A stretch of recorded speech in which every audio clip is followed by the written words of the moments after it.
Hello dear friends, welcome to my YouTube channel. তো চলে এলাম আজকে জিকের ওপরে 10 নম্বর ক্লাস নিয়ে। ঠিক আছে, এর আগে আরও 9টি ক্লাস করানো হয়েছে, আজকে হচ্ছে 10 নম্বর ক্লাস। আজকের ক্লাসের টপিক বুঝতে পারছো না, আন্তর্জাতিক সংস্থা ও তার সদর দপ্তর, অর্থাৎ ইন্টারন্যাশনাল অর্গানাইজেশন যেগুলো আছে তাদের নাম এবং হেডকোয়ার্টার। ঠিক আছে, এখান থেকে অনেক সময় ফুল ফর্মও আসে, যেমন হু, WTO, এরকম অনেকগুলো আছে, তোমরা এই ক্লাসে তোমরা বুঝতে পারবে। এবং তাদের যে হেডকোয়ার্টারগুলো পরীক্ষা কিন্তু বারবার আসে। তো খুব সুন্দর ট্রিকের মাধ্যমে করানো আছে ক্লাসটি। তোমরা ক্লাসটি করলে বুঝতে পারবে খুবই ইজি ট্রিক ব্যবহার করা হয়েছে, যাতে তোমাদের ক্লাসটি করতে খুবই সুবিধা হয়। এবং আমি শিওর এই ক্লাসটা করার পরে তোমাদের খুব ভালো লাগবে। তো যাই হোক, ভিডিওটি শেষ পর্যন্ত দেখো। এবার টার্গেট কি আমাদের, না একটা কিন্তু ইউনিফর্ম নিতে হবে। ওকে, আর সামনে এই যে গোল্ডেন একটা ইয়ার চলছে, এরকম সুযোগ কিন্তু কোনোবার পাবে না। WP এবং KP একসঙ্গে এক্সাম হতে চলেছে, এবং এছাড়াও আর অনেকগুলো পরীক্ষা হতে চলেছে। তো এই ক্লাসে শুধুমাত্র পুলিশের জন্য না, পুলিশের সঙ্গে সঙ্গে তুমি যদি ক্লার্কশিপ, মিসলেনিয়াস যে কোনো এক্সামের জন্য প্রিপারেশন নিচ্ছ, SSC, MTS সমস্ত পরীক্ষার জন্য এই ভিডিওটি কিন্তু খুবই ইম্পর্টেন্ট। যদি ভিডিওটি ভালো লাগে অবশ্যই একটা লাইক করবে, চ্যানেলটিকে সাবস্ক্রাইব করবে। ঠিক আছে, তো শেষ পর্যন্ত দেখতে থাকো। তো দেখতে পাচ্ছ ইম্পর্ট্যান্ট অর্গানাইজেশন সঙ্গে স্পেশাল ট্রিক ইউজ করা হয়েছে, যাতে তোমাদের ক্লাসটি বুঝতে এবং এই যে অর্গানাইজেশন আছে এগুলো মনে রাখতে সুবিধা হয়। তো তোমাদের জন্যই হাতে তৈরি করা আমার নোট। আমি অফিসে কাজের মধ্যে যতক্ষণ ফ্রি থাকি ততক্ষণ আমি তোমাদের জন্য এরকম বসে বসে নোটস বানাচ্ছি আর কি। তো চেষ্টা করছি যতটা পারছি আমি হেল্প করার, তোমরা ভালোভাবে পড়ো। ঠিক আছে, আর এটুকু বলছি যে এইভাবে যেভাবে আমি তোমাদের ডিটেলস ক্লাস করানোর চেষ্টা করছি, আশা করছি এইভাবে ক্লাস তোমরা পাবে না কোথাও। কারণ বাকি সমস্ত জায়গায় ইম্পর্টেন্ট জাস্ট প্রশ্ন 10টা 15টা করে প্রশ্ন আলোচনা করছে, কিন্তু আমি তোমাদের জন্য ভালো করে নোটসের মতন রেডি করছি, যাতে তোমাদের সুবিধা হয় এবং মনে রাখতে সুবিধা হয়। লিঙ্ক দেওয়া আছে এই ভিডিও ডিসক্রিপশনে, টেলিগ্রামে, সেখানে জয়েন হয়ে ফ্রি PDF পেয়ে যাবে। তো চলো, ক্লাসটি কিন্তু বুঝতে হবে, ট্রিক ইউজ করা হয়েছে, একটু বুঝতে হবে, বুঝতে পারলে কিন্তু খুব ইজি লাগবে। ওকে, তো ফার্স্ট দেখতে পাচ্ছ তোমরা যে কী আছে না, ইন্টারন্যাশনাল লেখা আছে, তারপর একটা গ্যাপ দেওয়া হয়েছে, দি অর্গানাইজেশন। এর মানে কি?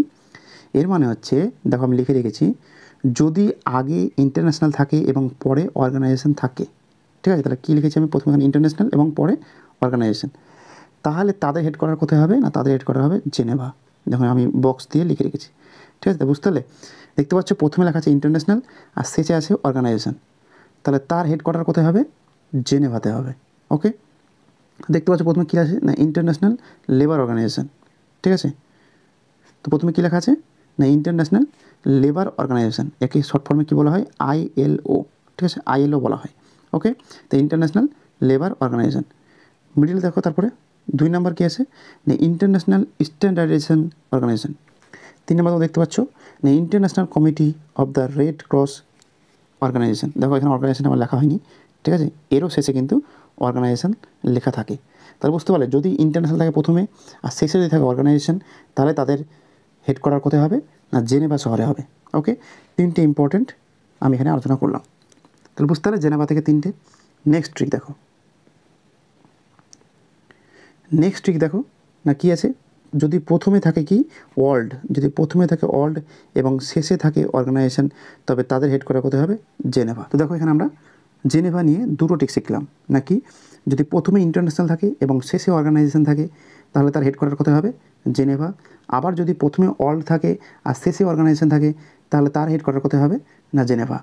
ওকে, ওয়ার্ল্ড ট্রেড অর্গানাইজেশন, ঠিক আছে, ওয়ার্ল্ড ট্রেড অর্গানাইজেশন, তাহলে প্রথমে ওয়ার্ল্ড শেষে অর্গানাইজেশন, তাহলে ওয়ার্ল্ড ট্রেড অর্গানাইজেশন, একে শর্ট ফর্মে কী বলা হয়, WTO।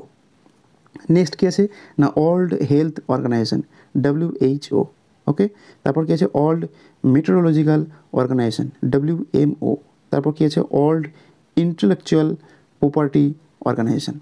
তাহলে বুঝতে পারলে, প্রথমে ওয়ার্ল্ড শেষে অর্গানাইজেশন, হেডকোয়ার্টার কোথায়, জেনেভা। প্রথমে ইন্টারন্যাশনাল শেষে অর্গানাইজেশন, হেডকোয়ার্টার কোথায়, জেনেভা। অনেক সময় পরীক্ষা জেনেভা যদি না থাকে, তাহলে অ্যান্সার হবে কি সুইজারল্যান্ড, অর্থাৎ জেনেভা শহরটি কোথায় অবস্থিত না, সুইজারল্যান্ড। তো নেক্সট ট্রিক দেখো, এখানে যে সমস্তগুলো আমি আলোচনা করছি খুবই ইম্পর্টেন্ট।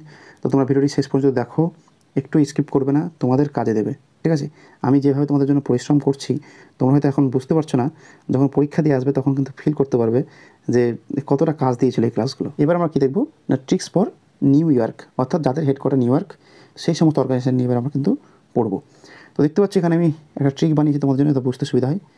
নিউ ইয়র্কে ইউএনওরা, আচ্ছা ইউএনওরা, এটা জাস্ট একটু সহজ করতে যদি তোমরা মুখস্থ রাখতে পারো, এইভাবে মনে রাখবে, নিউ ইয়র্কে ওনারা ভাষণ দেয় children emergency, women empowerment and development and population কন্ট্রোলের জন্য এবং সামান্য ফান্ড দেয়। বুঝতে পারলে? দেখো নিউ ইয়র্ক তো এখন ধরতে গেলে এখন বিশ্বের সমস্ত দরবার নিউ ইয়র্কে আছে। তো নিউ ইয়র্ক সবথেকে বড় শহর। তো নিউ ইয়র্কে যারা বসে আছেন মানে ওনারা বলতে কি ইউনাইটেড নেশন কোথায় আছে? নিউ ইয়র্কে আছে। তো সেই হিসেবে নিউ ইয়র্কে ওনারা ভাষণ দেয়। কী নিয়ে ভাষণ দেয়? চিলড্রেন ইমার্জেন্সি নিয়ে ভাষণ দেয়, ওমেন এমপাওয়ারমেন্ট নিয়ে ভাষণ দেয়, ঠিক আছে, ডেভেলপমেন্ট নিয়ে ভাষণ দেয়, পপুলেশন নিয়ে ভাষণ দেয়, ঠিক আছে, এই সমস্ত পপুলেশন কন্ট্রোল এই সমস্ত কিছু নিয়ে তারা ভাষণ দিচ্ছে এবং সাথে কী করছে না তারা সামান্য কিছু ফান্ডও দিচ্ছে। বুঝতে পারলে? যাতে তোমাদের বুঝতে সুবিধা হয় সেই জন্য আমি ট্রিকটা তোমাদের জন্য বানিয়েছি। তো দেখো তাহলে প্রথমে কী আছে, এবার এখানে যে সমস্ত ট্রিকগুলো কাজে লাগবে সেগুলো কিন্তু আমি বক্স করে রেখেছি। প্রথমে হচ্ছে ইউএনও। তাহলে ইউএনও মানে কি? United Nations organization. তাহলে হেডকোয়ার্টার কোথায় হয়ে গেল? নিউ ইয়র্কে। নেক্সট কী আছে না চিলড্রেন এমার্জেন্সি। তা দেখো United nation children emergency fund. দেখতে পেলে ইউনেশন? তো বুঝতে পারলে United Nations children emergency fund. তাহলে এই টিকটা এখানে কাজে লাগলো। একে শর্টে কী বলা হয়? ইউনিসেফ। পরীক্ষাতে কিন্তু অনেকবার প্রশ্ন এসেছে এই পরীক্ষাটা, ঠিক আছে? তো পরীক্ষাতে অনেকবার কিন্তু এর ফুল ফর্মও জানতে চেয়েছে, আবার হেডকোয়ার্টারও জানতে চেয়েছে। বুঝতে পারলে? নেক্সট আমরা কী দেখেছি না ওমেন এম্পাওয়ারমেন্ট। তাহলে দেখো কী আছে United Nations entity for gender equality and the empowerment of women. ঠিক আছে, একে শর্টে কী বলা হয়? ইউএন ওমেনও বলা হয়, ইউনাইটেড নেশন ওমেনও বলা হয়, ঠিক আছে? এবং যদি ফুল ফর্ম জিজ্ঞেস করে তাহলে কী হবে? United Nations entity for general equality and the empowerment of women. ঠিক আছে, তাহলে এর হেড করা কোথায় গেল? New York. এই ট্রিকটা মনে রাখবে তাহলে হয়ে যাবে। তারপরে কী হচ্ছে? তারপর তোমরা দেখতে পাচ্ছ এখানে ইউএনডিপি। এক্ষুনি কী বললাম না এই যে ডেভেলপমেন্ট নিয়ে কথা বলে ওরা, ঠিক আছে? তাহলে কী হচ্ছে? United Nation Development Programme, United Nations Development Programme. Okay, next কী আছে দেখো না, নেক্সট আছে তোমার ইউএনপিএফ। ঠিক আছে, একে শর্টে বলা হয় ইউএনপিএফ। এখানে লেখা আছে, তোমরা দেখতে পাচ্ছ না, পিডিএফ দেখতে পাবে। ইউএনপিএফ অর্থাৎ ইউনাইটেড নেশনস পপুলেশন ফান্ড। এই যে বললাম পপুলেশন নিয়ে কথা বলে ওরা, ঠিক আছে? তাহলে ইউনাইটেড নেশনস পপুলেশন ফান্ড। তুমি বুঝতে পারলে? তো তোমরা হয়তো বলবে যে স্যার ফান্ড দিতে তাহলে কী ঠিক হবে? দেখো ফান্ডটা আমি এই জন্য লিখেছি, দেখো এখানে কিন্তু ফান্ড টার্মটা কিন্তু দু জায়গায় উল্লেখিত আছে। একটা হচ্ছে কি না ইউনাইটেড নেশনস পপুলেশন ফান্ড, ঠিক আছে, আর একটা কী আছে না United Nations children emergency fund, ঠিক আছে? তো আশা করি তোমরা বুঝতে পারছো, ঠিক আছে? যদি ভিডিওটি ভালো লাগে অবশ্যই লাইক করবে এবং বেশি বেশি করে তোমার বন্ধুদের মধ্যে শেয়ার করে দাও, কারণ তোমরা বুঝতে পারছো নতুন চ্যানেল, ঠিক আছে? তো তোমাদের জন্য যদি ভিডিওটি ভালো লাগে অবশ্যই লাইক করবে এবং তোমার ফ্রেন্ডদের মধ্যে শেয়ার করে দেবে। ওকে, নেক্সট তাহলে নিউ ইয়র্ক নিয়ে আমরা দেখলাম। এবার তাহলে আমরা তারপরে দেখব নেক্সট আমরা কী আলোচনা করবো না রোম, ঠিক আছে? তো যে সমস্ত অর্গানাইজেশনের হেডকোয়ার্টার রোম সেটা আমরা দেখব। তো রোমের চাষ করা রুটি বা ফল খুব সুন্দর। তোমরা এখানে রুটি লিখতে পারো বা ফল লিখতে পারো, তোমাদের ইচ্ছা, ঠিক আছে? আমি এটা তৈরি করেছি কেন? কারণ অ্যাকচুয়ালি হচ্ছে কি না রোমে তোমার দুটি অর্গানাইজেশন আছে, একটা হচ্ছে ফুড নিয়ে আছে, একটা এগ্রিকালচার নিয়ে আছে। তো ফুডের মধ্যে রুটিও পড়ছে, ফলও পড়ছে। আমি রুটিটা এই জন্য লিখেছি রোমের রুটি, যাতে বুঝতে সুবিধা হয় সেই জন্য। হ্যাঁ, তো তুমি রুটি জায়গায় ফল এই ট্রিকটা ইউজ করতে পারো।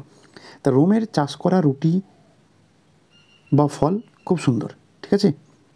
তো চাষ মানে কি? এগ্রিকালচার। আর রুটি বা ফল দুটো কার মধ্যে পড়ছে? ফুডের মধ্যে। অর্থাৎ এগ্রিকালচার এবং ফুড নিয়ে যদি কোনো অর্গানাইজেশনের নাম আসে তাহলে তাদের হেডকোয়ার্টার কোথায় হবে না রোম। দেখতে পাচ্ছ এক নম্বরে কী আছে? Food and agriculture organization. বুঝতে পারলে? ফুড অ্যান্ড এগ্রিকালচার অর্গানাইজেশন, অর্থাৎ একে শর্ট ফর্মে কী বলা হয়? FAO, ঠিক আছে? এর হেডকোয়ার্টার কোথায়? রোম। নেক্সট সেকেন্ড কী আছে না world food programme, world food programme, ঠিক আছে? তাহলে ফল নিয়ে কথা আসছে, খাবার নিয়ে কথা আসছে, ফুড। বুঝতে পারলে? সেকেন্ড কী দেখতে পাচ্ছ না ওয়ার্ল্ড ফুড প্রোগ্রাম, তাহলে খাবার নিয়ে কথা আসছে, ফুড, ঠিক আছে? তো একে শর্টে কী বলা হয় না WFP। এর হেডকোয়ার্টার কোথায়? রোমে। ওকে, তো নেক্সট আমরা কী দেখবো? ভিয়েনা, ঠিক আছে? যে সমস্ত অর্গানাইজেশনের হেডকোয়ার্টার ভিয়েনা সেটা নিয়ে আমরা আলোচনা করবো। তো তার আগে প্রথমে কী ট্রিক আছে? ট্রিকটা দেখো না ভিয়েনার অ্যাটম ইন্ডাস্ট্রিজ পেট্রোল দিয়ে চলে। তো ভিয়েনায় একটা ইন্ডাস্ট্রি আছে, ইন্ডাস্ট্রির নাম কি না অ্যাটম ইন্ডাস্ট্রি, যেখানে অ্যাটম নিয়ে তোমার বিভিন্ন রকম ইন্ডাস্ট্রিয়াল কাজ চলে আর কি। তো সেই যে অ্যাটম ইন্ডাস্ট্রি যেটা আছে সেটা কী দিয়ে চলে না পেট্রোল দিয়ে চলে। বাস এইটুকু মনে রাখবে, তাহলে কিন্তু তোমাদের এখান থেকে আর কোনো প্রশ্ন ভুল হবে না, ঠিক আছে? দেখতে পাচ্ছ প্রথমে কী আছে না international atomic energy agency, international atomic energy agency. এই যে অ্যাটম, তাহলে অ্যাটম দিয়ে কী হলো? International atomic energy agency. কোথায় আছে? হেডকোয়ার্টার ভিয়েনা, ঠিক আছে? কী বলা হয়? একে বলা হয় IAEA। Okay, IAEA। নেক্সট কী আছে? United Nations industrial development organization, United Nations industrial development organization. এই যে ইন্ডাস্ট্রি আমরা দেখেছিলাম, তাহলে ইন্ডাস্ট্রি যদি কোনো অর্গানাইজেশনের নামের মধ্যে থাকে তাহলে হেডকোয়ার্টার কথা হচ্ছে ভিয়েনা। ওকে, একে শর্টে বলা হয় UNIDO। বোঝা গেল?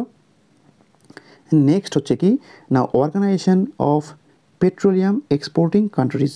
Organisation of petroleum exporting countries. তাহলে কী হলো, পেট্রোল নিয়ে কথা আসছে এখানে, পেট্রোলিয়াম পেট্রোল, তাহলে পেট্রোল এই যে ঠিক আছে। তাহলে এই কী বলা হয়, শর্ট ফর্মে কী বলা হয়, ওপেক। খুবই ইম্পর্টেন্ট, পরীক্ষা অনেকবার এসছে, OPEC, ওপেক। এর হেড করার কথা হলো ভিয়েনা। তো একটা কথা বলি, তোমরা হয়তো বলবে যে স্যার এগুলো বাংলা, দেখো এগুলো কিন্তু বাংলায় করতে চাও না, ঠিক আছে। এটা ইংলিশে তোমার বুঝতে যতটা সুবিধা হবে, বিশেষ করে যে শর্ট ফর্ম যেগুলো আছে আর কি, WTO বা এই যে OPEC, এই যে ব্যাপারগুলো, ওপেক যেটা বলছে আর কি। তো এগুলো ইংলিশ দেখে কিন্তু অ্যান্সার করো, ঠিক আছে। এগুলো বাংলা দিকে যেও না, ভুল হবে না। আমি তো বাংলায় বলছি ডিটেলস, হ্যাঁ, যাতে তোমাদের বুঝতে অসুবিধা না হয়। ওকে, নেক্সট হচ্ছে প্যারিস, অর্থাৎ যাদের হেডকোয়ার্টার প্যারিস, সেগুলো নিয়ে আমরা আলোচনা করব। তো তার আগে ট্রিক কী আছে না, প্যারিসের এডুকেশন কালচার এবং ইকোনমিক কোঅপারেশন খুব ভালো। প্যারিস কি অনেক উন্নত শহর, তো উন্নত শহর মানে কি, সেখানে এডুকেশন কালচারটা খুব সুন্দর এবং ইকোনমিক যে সহযোগিতা কোঅপারেশন সেটাও কিন্তু খুব ভালো। ওকে, তো দেখতে পাচ্ছ প্রথমে কী আছে, United Nations educational, scientific and cultural organization. Okay, United Nations educational, scientific and cultural organization. একে শর্টে কী বলা হয়, ইউনেস্কো। খুবই ইম্পর্টেন্ট, ঠিক আছে, ইউনেস্কো। তাহলে বুঝতে পারলে এটা কী করে মনে রাখবে, এই যে এডুকেশন অ্যান্ড কালচারাল আছে, educational, scientific and cultural organization, এখান থেকে এডুকেশন, এটা কালচারাল, দিয়ে এটা আমি একসঙ্গে তোমাদের জন্য ঠিক বানিয়েছি। ওকে, নেক্সট কী আছে, নেক্সট আছে ইকোনমিক কোঅপারেশন, ঠিক আছে, organization for economic cooperation and development. এই যেখানে ইকোনমিক কোঅপারেশন আছে, ঠিক আছে, ইকোনমিক কোঅপারেশন এখানে মনে রাখবে, দেখতে পাচ্ছি ইকোনমিক কোঅপারেশন, যাতে বুঝতে সুবিধা হয়। ওকে, তাহলে একে শর্টে কী বলা হয়, একে শর্টে বলা হয় OECD, ঠিক আছে। ওখানে দেখলাম কি OPEC, ওপেক, এটা আছে কী আছে, OECD। তাহলে এই দুটো ইম্পর্টেন্ট অর্গানাইজেশন, যাদের হেডকোয়ার্টার কোথায়, প্যারিসে। ওকে, ওয়াশিংটন DC, অর্থাৎ যাদের হেডকোয়ার্টার ওয়াশিংটন DC, ঠিক আছে। তো দেখতে পাচ্ছ ওয়াশিংটনের ওয়ার্ল্ডের মনিটারি ফান্ড ব্যাংক আছে, অর্থাৎ ওয়াশিংটন একটা শহর যেখানে কী আছে না, ওয়ার্ল্ডের, অর্থাৎ বিশ্বের, আমি বিশ্বের না লিখে ওয়ার্ল্ডের লিখেছি যাতে তোমাদের বুঝতে সুবিধা হয়, কারণ এখানে কাজে লাগবে, ঠিক আছে। ওয়াশিংটনে ওয়ার্ল্ডের কী আছে, মনিটারি ফান্ড ব্যাংক আছে। আচ্ছা, ওয়াশিংটনটা কোথায়, আমেরিকা, ঠিক আছে। তো তাহলে ওয়াশিংটন কি একটা বিশাল বড় শহর, তাহলে ওখানে কি থাকবে, ব্যাংক থাকবে। তাহলে কী ব্যাংক থাকবে না, ওয়ার্ল্ড ব্যাংক থাকবে এবং ইন্টারন্যাশনাল মনিটারি ফান্ড থাকবে। তো দুটো টাকার সঙ্গে জড়িত, সে টাকা মানে ওয়াশিংটন। তাহলে ওয়াশিংটনে ওয়ার্ল্ডের মনিটারি ফান্ড ব্যাংক আছে। ওকে, তাহলে ওয়ার্ল্ড দিকে হলো ওয়ার্ল্ড ব্যাংক, আর মনিটারি ফান্ড দিকে হলো না ইন্টারন্যাশনাল মনিটারি ফান্ড। একে সঠিক কী বলা হয়, IMF বলা হয়। এদের হেডকোয়ার্টার কথা বুঝতে পারলে। নেক্সট দেখতে পাচ্ছ এখানে আমি নিয়ে এসেছি একটা, এটা বাকি ছিল, এটার কোনো ট্রিক এখানে নেই, ঠিক আছে। এটা ন্যাটো, পরীক্ষায় অনেকবার প্রশ্ন এসেছে, সেই জন্য আমি এটা লিখে রেখেছি। ন্যাটো এর ফুল ফর্ম কী হচ্ছে, north Atlantic treaty organization, north Atlantic treaty organization. ওকে, এর হেডকোয়ার্টার কোথায় না, ব্রুসেলস, বেলজিয়াম, ঠিক আছে। বেলজিয়ামের ব্রুসেলস শহর হচ্ছে ন্যাটোর হেডকোয়ার্টার। ওকে, আশা করি বুঝতে পেরেছো। তো এই হলো আজকের ক্লাস। তো ভিডিওটি ভালো লাগলে অবশ্যই লাইক করবে, চ্যানেলটাকে সাবস্ক্রাইব করবে এবং বেশি বেশি করে তোমার ফ্রেন্ডদের মধ্যে শেয়ার করো। আর আমি তোমাদের এটুকু কথা দিয়েছি, আউট অফ 25 আমরা 20+ স্কোর কিন্তু করবোই জিকে থেকে, ঠিক আছে। তো তোমার ক্লাসগুলো ফলো করো রেগুলার, যেভাবে করানো হচ্ছে, আর পিডিএফগুলো ভালো করে পড়ো। এবং শেষে আর স্ট্যাটিক জিকের উপর আর কয়েকটা ক্লাস করবো, 2 থেকে 3টে, তারপর আরও কিছু আমি ইম্পর্টেন্ট টপিক বলে দেবো, সেগুলো একটু পড়ে নেবে, তাহলেই কিন্তু স্ট্যাটিক জিকের পোর্শন শেষ, তারপর আমরা সাবজেক্টে যাব। ওকে, তো ভালো থেকো, সুস্থ থেকো, দেখা হচ্ছে নেক্সট ভিডিওতে।